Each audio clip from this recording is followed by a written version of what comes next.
In every age, man has tried to escape the weight of his own responsibilities. He builds myths of rescue, saints, saviors, prophecies, believing that help will descend from the sky to fix his broken state. Yet for thousands of years, no help has ever come. Still the idle minds wait, worshipping the hope of rescue. Dependence is slavery disguised as faith.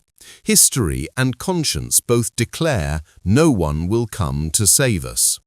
Peace, safety, and happiness do not reign from blue heavens. They are earned only through self-reliance. Nature has placed within man the power to stand, to reform, to free himself from mental bondage. Man was not made to be rescued, he was made to rise. Solitude is the beginning, not loneliness, but transformation. In the silence of reflection, false idols break, illusions of intermediaries and fear collapse. The Qur'ān says, "Everything is perishing except his face." Surah 28, verse 88. That face is not a physical form, it is the light of reality itself. Wherever you turn, there is the face of Allah. Surah 2, verse 115. It is the radiant direction of truth before which all else fades. Multiplicity dissolves into one existence. Rumi said, "Forms are many, but the face is one. It appears in every mirror, yet belongs to none." From birth, conditioning begins. Parents, religion, sects, governments program the mind to depend. Instead of self-trust, we are fed fables and miracles, told that salvation will arrive from the unseen. Our intellect is put to sleep, and we spend our lives defending inherited ignorance. But the bitter truth stands: no saint, prophet, or imam will walk your path for you. The most a wise one can do is point. The journey is yours alone. Those whose hearts awaken to knowledge do not call themselves saviors. They are not here to be worshipped, but to remind you of your own light. Both the Bible and the Qur'an declare the kingdom of God is within you. And the Qur'an says, "No soul bears the burden of another."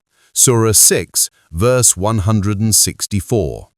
Every being must face their own inner storms, their own illusions. Soon they will project sacred figures in the skies through holograms, but even that will be another deception.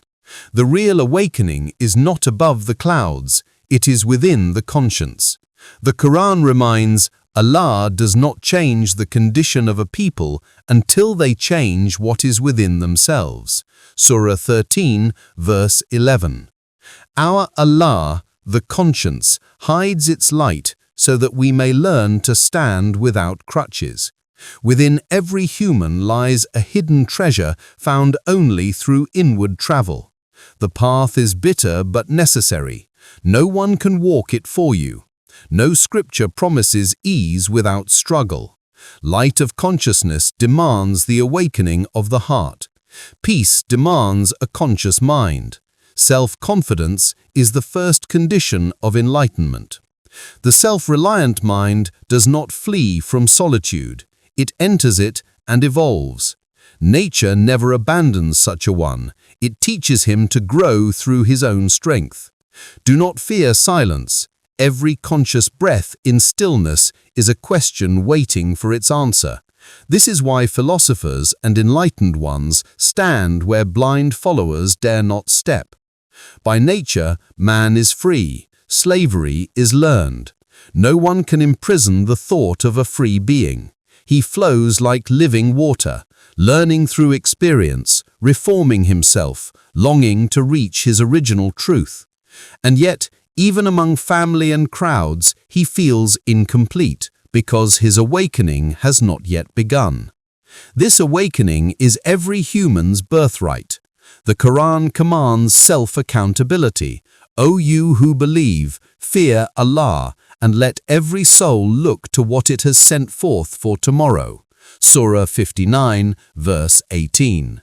And it warns, "You will return to us alone, just as we created you the first time." Surah 6, verse 94. All labels, identities, and masks fall away.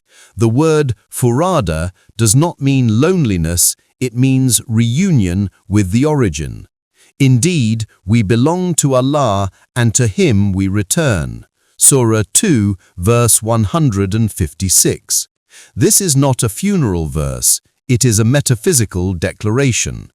Return is not one physical death, it is the death of illusion again and again until thought itself reaches its source. That is the meeting with Allah. O man, you are laboring towards your Lord, and you shall meet Him. Surah 84, verse 6. This meeting is not after death, it happens in every moment of awakening. Allah is not in temples or skies, He dwells in the awakened conscience. We are nearer to Him than His jugular vein. Surah 50, verse 16.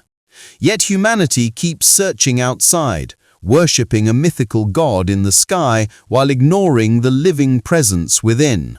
They rattle beads, chase appearances, measure others' faith, dream of paradise while turning religion into spectacle. The Qur'an says, "Those who take their religion as play and amusement will be forgotten as they forgot their own meeting."